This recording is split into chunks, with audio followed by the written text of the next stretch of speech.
Welcome to session 14. We will be of the study of Judges. We are looking at chapter 9. Just a quick review. This is what we have looked at and studied already in the book of Judges. We've looked at chapters 1 through 8 and 17 through 21. If you're interested in this little picture or the video that goes with it, watch it. For an overview of Judges, go back to the intro session that we did way at the beginning of this study, and you can find the information about that.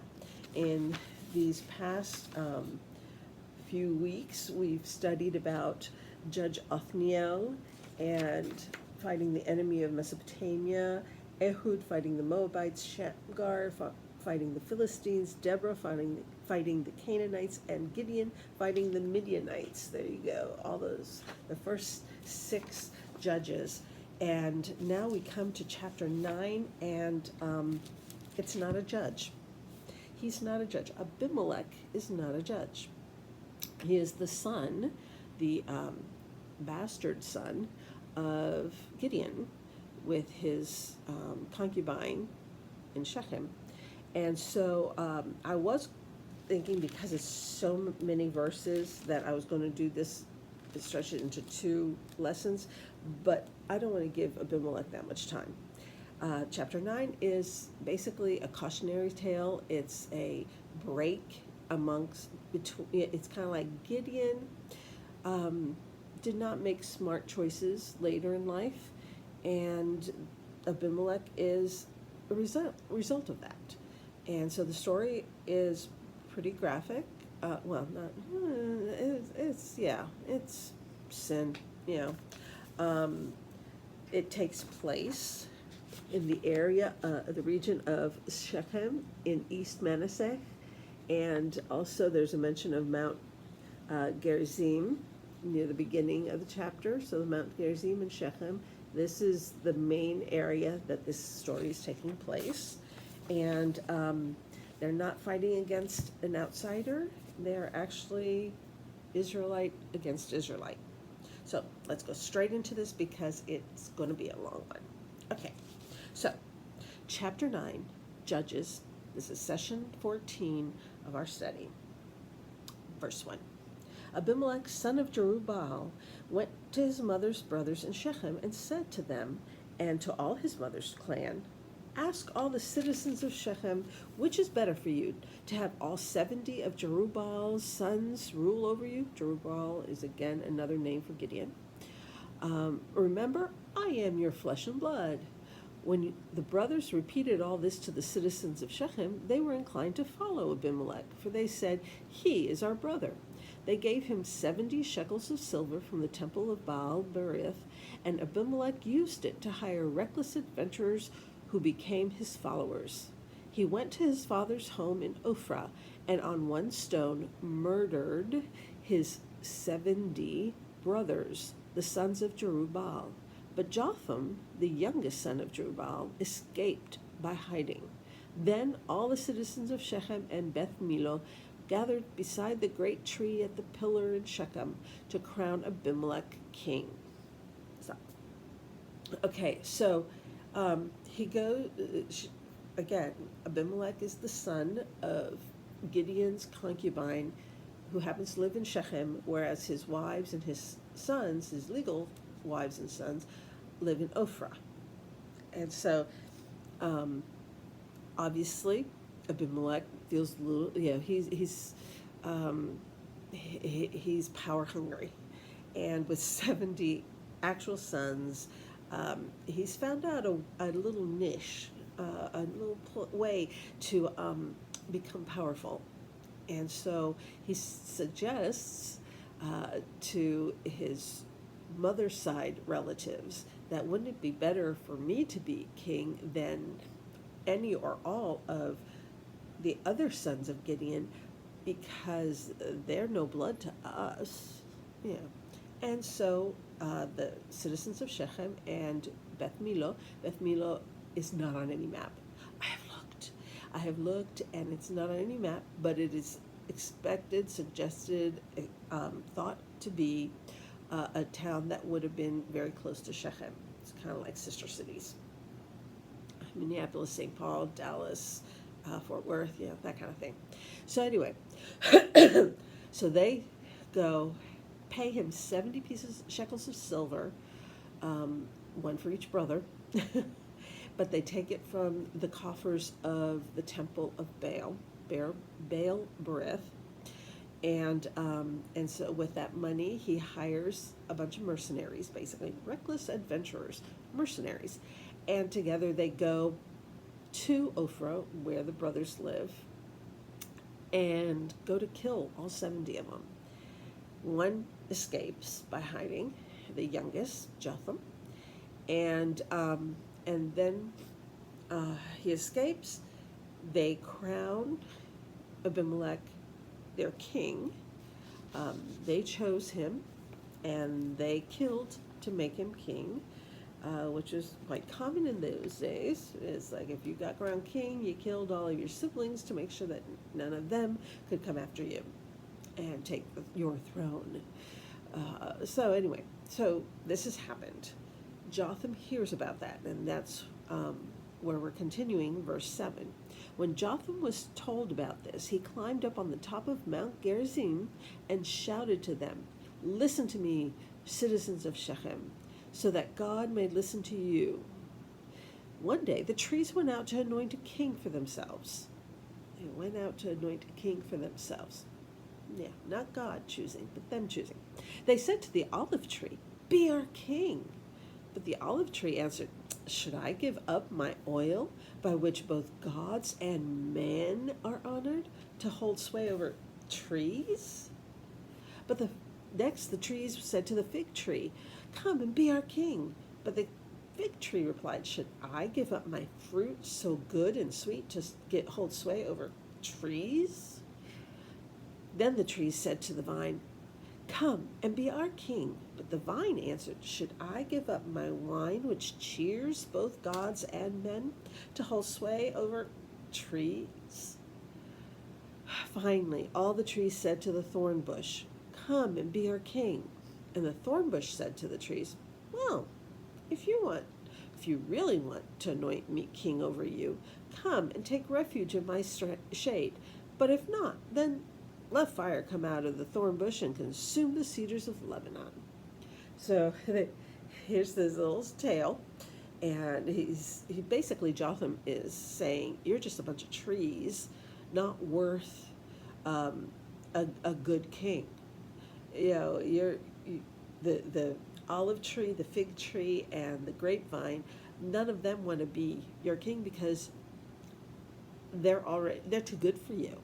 They have a purpose, and they have value, and then you settle for a thorn bush to be your king. And the thorn bush says, "Well, if you really want me to be your king, you have to go and come and take refuge in my shade." Well, how much shade does a thorn bush give? And any shade that it gives will also give you pain, because like I mentioned in the last chapter, if you've ever been pricked by a thorn, the pain and the blood, it bleeds and it hurts, and you want to soothe it, and God forbid that a thorn gets stuck in there and you have to try and get it out. And so the thorn bush, which is has no true value except to hurt and no real shade, he's the one who's willing to be their king. But if you want to change your mind now, after you've asked me to be your king, it's like, then it'll be your destruction.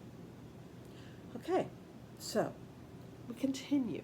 See, it basically, now we come into the curse. Jotham is going to curse them. He's told the story, and now verse 16. "Now, if you have acted honorably and in good faith when you made Abimelech king, and if you have been fair to Jerubbaal and his family, and if you have treated him as he deserves, and to think that my father fought for you, risked his life to rescue you from the hand of Midian. But today you have revolted on a single stone and made against his my father's family, murdered his 70 sons on a single stone, and made Abimelech, the son of his slave girl, king over the citizens of Shechem, because he is your brother? If then you have acted honorably and in good faith toward Jerubbaal and his family today, may Abimelech be your joy, and may you be his too. But if you have not, let fire come out from Abimelech and consume you, citizens of Shechem and Beth Milo, and let fire come out from you, citizens of Shechem and Milo, and consume Abimelech. So he curses them.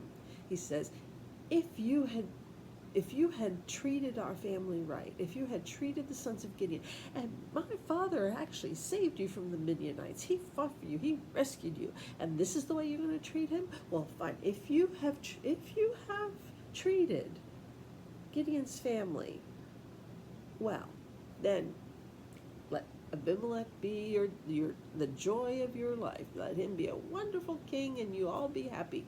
But if you haven't treated my family well, if you haven't treated Gideon's sons well, then let Abimelech be your destruction, and let you be his destruction.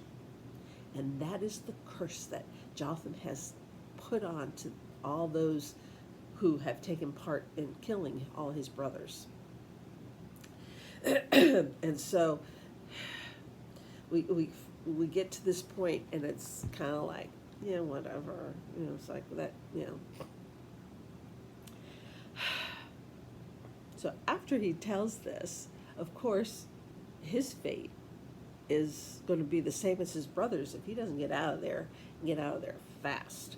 So, verse 21, then Jotham fled, escaping to Beer, and he lived there because he was afraid of his brother Abimelech. After Abimelech had governed Israel 3 years, God sent an evil spirit between Abimelech and the citizens of Shechem, who acted treacherously against Abimelech. God did this in order that the crime against Jerubbaal's 70 sons, the shedding of their blood, might be avenged on their brother Abimelech and on the citizens of Shechem who had helped him murder his brothers. In opposition to him, these citizens of Shechem set men on the hilltops to ambush and rob everyone who passed by, and this was reported to Abimelech. So this bad seed grows and takes over. God sends an evil spirit. It's not that he creates an evil spirit, but he allows. Because there's always an evil spirit around wanting to create havoc. And for 3 years, Abimelech has ruled as king over Shechem and the area. But now this group of people, this opposition to him is growing, and they're starting to create havoc in the countryside. They're robbing everyone who passes by. So it's like, now in this next section, so it's been 3 years. 3 years pass, okay? They have relative peace for 3 years, and then this starts happening. And we're going to get the name of these people. Now, verse 26. Now Gal, son of Ebed, moved with his brothers into Shechem, and its citizens put their confidence in him. Apparently, they're not feeling so great about Abimelech anymore. I don't know what Abimelech's been doing for 3 years, but the feeling is getting there. And Gal and his brothers, who were causing havoc outside, have now moved into Shechem, and most of the citizens in Shechem are going, okay, yeah, maybe, it's like, let's have a revolution. Things look better on the other side of the fence. Grass is greener. Verse 27, after they had gone out into the field and gathered the grapes and trodden them, they held a festival in the temple of their god, obviously not the god. While they were eating and drinking, they cursed Abimelech. Then Gal, son of Ebed, said, who is Abimelech, and who is Shechem, that we should be subject to him? Isn't he Jerubaal's son, and isn't Zebul his deputy? Serve the men of Hamor, Shechem's father. So they're saying, okay, wait, we'll continue until the end of the paragraph. Why should we serve Abimelech? If only this people were under my command, then I would get rid of him. I would say to Abimelech, call out your whole army. So here's Gal and his brothers in Shechem. They've picked the grapes and trodden them and made wine, and now they're having a festival, basically getting drunk. And it's like, who is Abimelech? I mean, he's some concubine's son. Who cares about him? Who cares that he's Gideon's son? It's like, who is this guy? It's like, and Zebul, who happens to be the governor of that area that's been assigned by Abimelech, Zebul is his deputy. And then they say, sir, why should we serve Hamor? Serve the men of Hamor, Shechem's father. So they're saying, why are we following under the rule of Abimelech, whose father was from Ophrah? Why not follow follow Hamor, men of Hamor, who was the father of Shechem, the city we live in, our forefather? Why don't we follow? Why aren't we under Hamor's family's direction rather than Ophrah, Gideon's family? And then it's like, why should we serve Abimelech?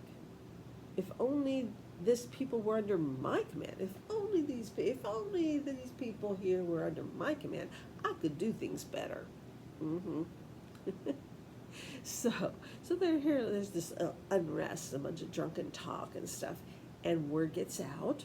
Verse 30, when Zebul, the governor of the city, heard what Gal, son of Ebed, said, he was very angry. Under cover, he sent messengers to Abimelech, saying, Gal, son of Ebed, and his brothers have come to Shechem and are stirring up the city against you. Now then, during the night, you and your men should come and lie in wait in the fields. In the morning at sunrise, advance against the city. When Gal and his men come out against you, do whatever your hand finds to do.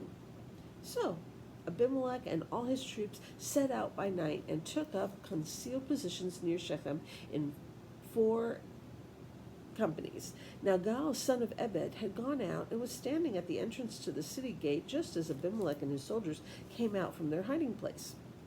So here's Gal outside, early morning, a little hangover there, and he's looking outside of the city walls, and Abimelech and his soldiers are starting to come out of their hiding place. And when Gal saw them, he said to Zebul, look, people are coming down from the tops of the mountains.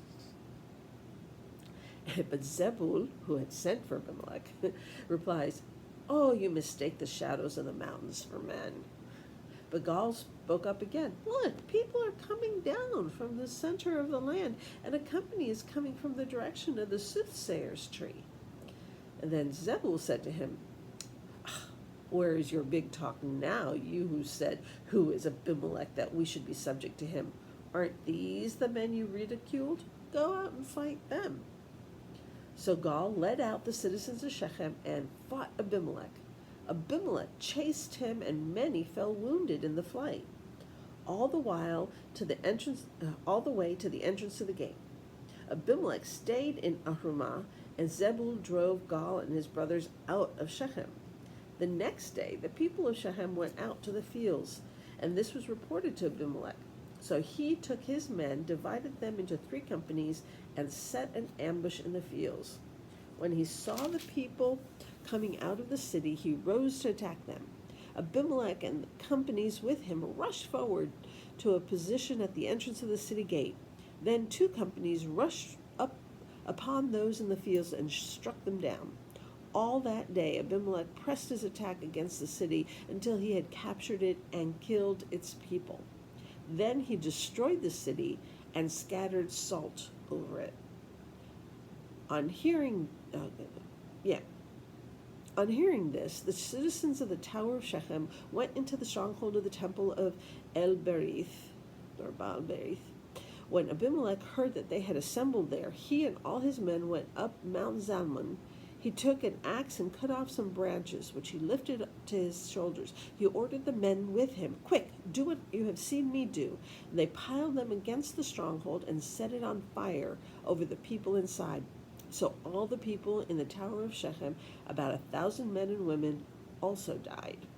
Now, okay, so the people of Shechem had sided with God against Abimelech. So this is the next day, and Abimelech basically he routs them. He kills them all. They're gone. They're dead. And but that some had escaped and is hidden in this stronghold. And interesting.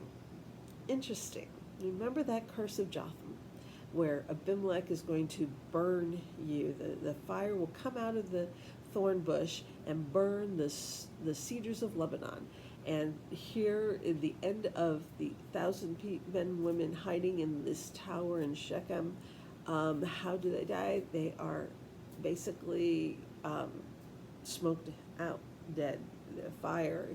Abimelech surrounds the tower with branches and sets it on fire. And so they die inside, hiding. But it doesn't end there. Then it goes, verse 50. Next, Abimelech went to Thebez and besieged and captured it. Inside the city, however, was a strong tower to which all the men and women, all the people of the city fled. They locked themselves in the tower and climbed up to the tower roof. Abimelech went to the tower and stormed it. But as he approached the entrance to the tower to set it on fire, a woman dropped an upper millstone on his head and cracked his skull. Hurriedly, he called to his armor-bearer, "Draw your sword and kill me, so that they won't say a woman killed him." So his servant ran him through, and he died. When the Israelites saw that Abimelech was dead, they went home. Thus God repaid the wickedness that Abimelech had done to his father by murdering his 70 brothers. God also made the men of Shechem pay for all their wickedness. The curse of Jotham, son of Jerubbaal, came on them. Again, he's like, the end. There needs to be a little thing, the end. This chapter is all about evil, and evil not winning. At the end of it all, it turns around against Abimelech. Interesting, because when I do a study, I tend to underline names and places and similar verbs and words and stuff, or nouns sometimes. Abimelech is mentioned 34 times in this chapter. 34 times his name is mentioned. Abimelech, Abimelech, Abimelech, Abimelech. God is only mentioned 2, 4, 5 times. One is when Jotham is pronouncing the curse, and then twice when it says that God sent an evil spirit, and then at the very end, it's when it says, God repaid the wickedness of Abimelech, what he had done to his father by murdering his brothers, and God made Shechem pay. So basically, the fruition, the culmination of that curse, God brought it about.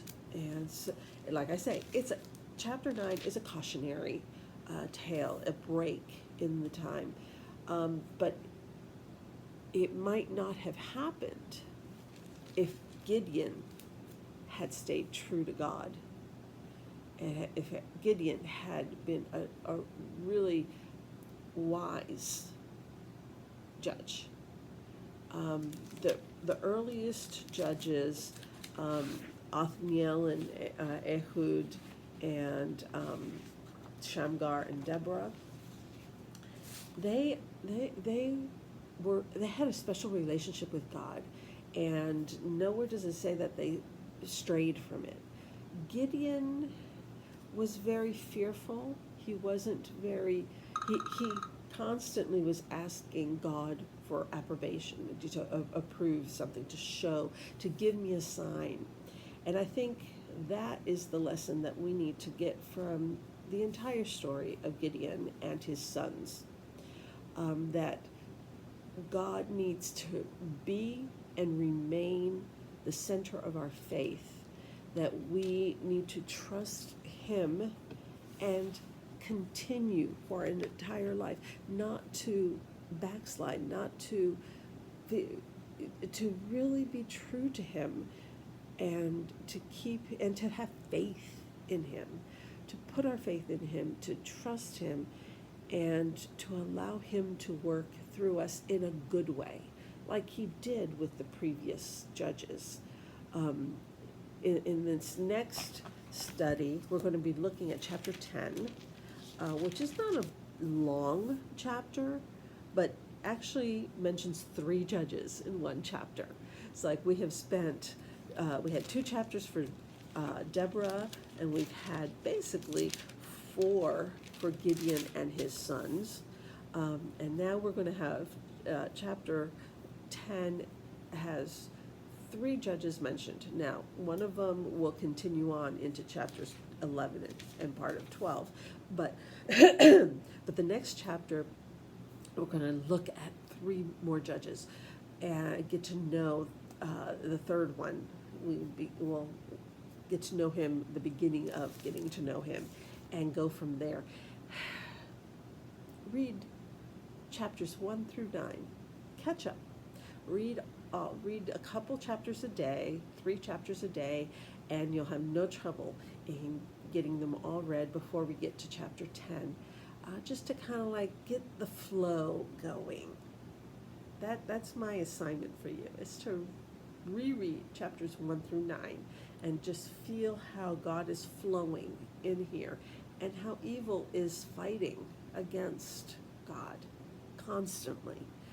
But even at the end of chapter 9, with all that evil that went on, God was vindicated. Until the next time, God bless you and be with you. Bye.